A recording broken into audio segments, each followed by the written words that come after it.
నమ్మకం అమ్మ లాంటిది. మా మీద మీ నమ్మకం మిమ్మల్ని తప్పకుండా అమ్మని చేస్తుంది.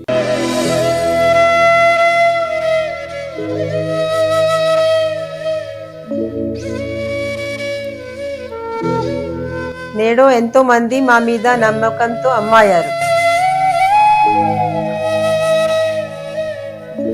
మీకోసం అమ్మతనం ఎదురు చూస్తుంది. వివరాలకు సంప్రదించండి కిరణ్ ఇన్ఫర్టిలిటీ సెంటర్, హైదరాబాద్, బెంగళూరు, చెన్నై, ఢిల్లీ. 2026 సంవత్సరం మార్చి 19 నుండి 2027 సంవత్సరం ఏప్రిల్ 6వ తారీఖు వరకు పరాభవనామ సంవత్సరం, మరి కొత్త సంవత్సరం. ఈ కొత్త సంవత్సరం ఫలితాలు ఇప్పుడు 2 రాశులు చెప్పుకున్నాం. 3వ రాశి మిథున్ రాశి ఫలితాలు చెప్పుకుందాం. ఈ మిథున్ రాశి ఎట్లా ఉంది? ఇంతకుముందు మేష వృషభ రాశుల కంటే కూడా మిథున్ రాశి పూర్తిగా బాగాలేదని చెప్పాలి. శుక్రుడు, కేతువు తప్పితే 6 గ్రహాలు పూర్తిగా బాగాలేవు. దీనివల్ల చాలా ఇబ్బందులు, నష్టాలు, కష్టాలు బాగా ఎక్కువగా ఉన్నాయి. అందులో పాపగ్రహాలైన రవి, కుజుడు, శని, కేతువు, రాహువు ఈ గ్రహాలు పూర్తిగా విరుద్ధంగా ఉన్నాయి. 5 గ్రహాలు, పాపగ్రహాలు బాగా ఇబ్బంది పెట్టే పరిస్థితిలో ఉన్నాయి. ఏ పని కూడా సక్రమంగా సాగదు. దీనివల్ల అన్ని నష్టాలే. ఏ పని చేయలేరు. ఏ పని చేసినా ఎదురు తిరుగుతుంది. డబ్బులు అనవసరంగా ఖర్చు అయిపోతాయి. ఈ టైంలో కొంతమంది ఏం చేస్తారంటే, ఏ పని సక్రమంగా సాగనప్పుడు ఎవడోడు చేస్తాడై మనశ్శాంతి లేదు. కానీ కొద్దిగా మందు తాగితే కాస్త మనశ్శాంతి వస్తుందిరా, కొద్దిసేపు విశ్రాంతి తీసుకుంటే తర్వాత బాగుపడతావురా అని కొద్దిగా నిద్రపడట్లేదు వీడికి. గ్రహస్థితి బాగుండక నిద్రపట్టకపోతే కొద్దిగా తాగి పడుకోరా అంటే తాగి ఆ పూట పడుకుంటాడు. ఇక అదే అలవాటు అయిపోయి ఈ చెడు టైంలో ఏదైనా ఒక అలవాటు అయింది అంటే, ఏ తాగుడు, ఏ జూదము, పరస్త్రీ వ్యామోహం ఇటువంటిది ఏదైనా జరిగితే ఇక జీవితంలో అది వదిలిపెట్టరు. దానివల్ల కుటుంబానికి చాలా ఇబ్బంది. ఇంట్లో వాళ్ళకి ఏం తెచ్చిపెడతారు? ఈ దురలవాటు వల్ల విపరీతమైన ఖర్చు అవుతుంది. కాబట్టి ఈ రాశి వాళ్ళు చాలా జాగ్రత్తగా ఉండాలి. ఎటువంటి పొరపాటు పనులు చేయకూడదు. ఎటువంటి దురభ్యాసాలకు పోకూడదు. దురభ్యాసాలు లేని వాళ్ళు దురభ్యాసాలకు పోవద్దు. దురభ్యాసాలు ఉన్నవాళ్ళు పూర్తిగా మానుకోవడం మంచిది. తర్వాత ఈ రాశి వాళ్ళు డేట్ ఆఫ్ బర్త్ ద్వారా జాతకం చూపించుకోవడం చాలా అవసరం. ఈ విధంగా జాతకం చూపించుకున్న తర్వాత కానీ మీరు దానికి తగిన ఏమి శాంతి చేసుకోవాలో తెలుస్తుంది.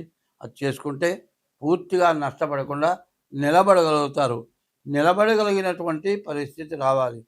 పారిపోయి ఇల్లు వదిలిపెట్టి పారిపోవటం, కొంతమంది ఈ పరిస్థితుల్లో నాకు పెళ్ళం వద్దు, పిల్లలు వద్దు, ఇల్లు వద్దు, నాకేం వద్దని లేచి వెళ్ళిపోతారు.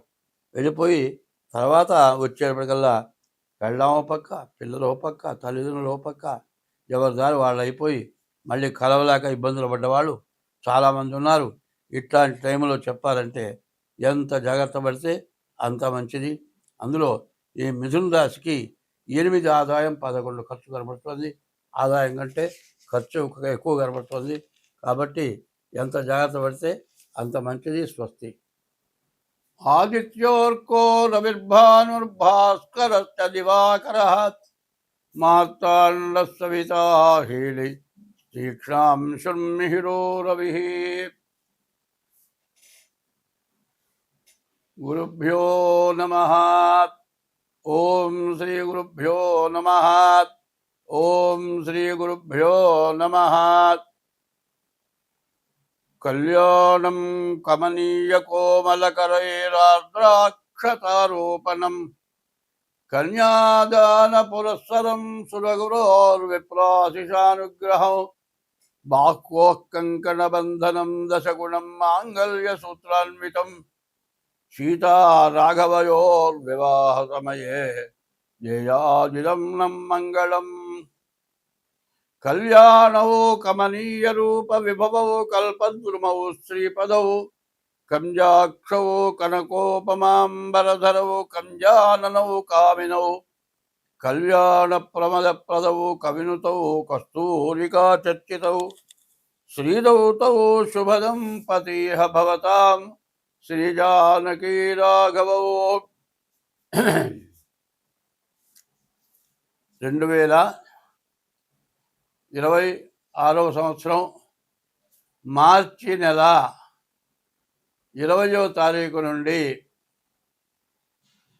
2027 ఏప్రిల్ 6వ తారీఖు వరకు పరాభవనామ సంవత్సరం.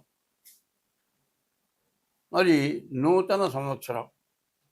అందరూ కూడా జనవరి వస్తే నూతన సంవత్సరం అనుకుంటారు. మన హిందూ దేశంలో, అందులో తెలుగు రాష్ట్రంలో తెలుగు పంచాంగం మార్చి ఈ సంవత్సరం 20 నుండి 2026 మార్చి 20 నుండి 2027 ఏప్రిల్ 6వ తారీఖు వరకు తెలుగు సంవత్సరం వచ్చింది. ఈ తెలుగు సంవత్సరంలో ఈ సంవత్సర ఫలితాలు చెప్పుకున్నాం. ఇదివరకు ఇప్పుడు కూడా మాస ఫలితాలే చెప్పుకుంటున్నాం. ఇప్పుడు సంవత్సరం మొత్తం ఫలితాలు చెప్పుకుంటున్నాం. ఈ సంవత్సరం మొత్తం ఫలితాల్లో మొట్టమొదటి ఫలితం ఏమిటంటే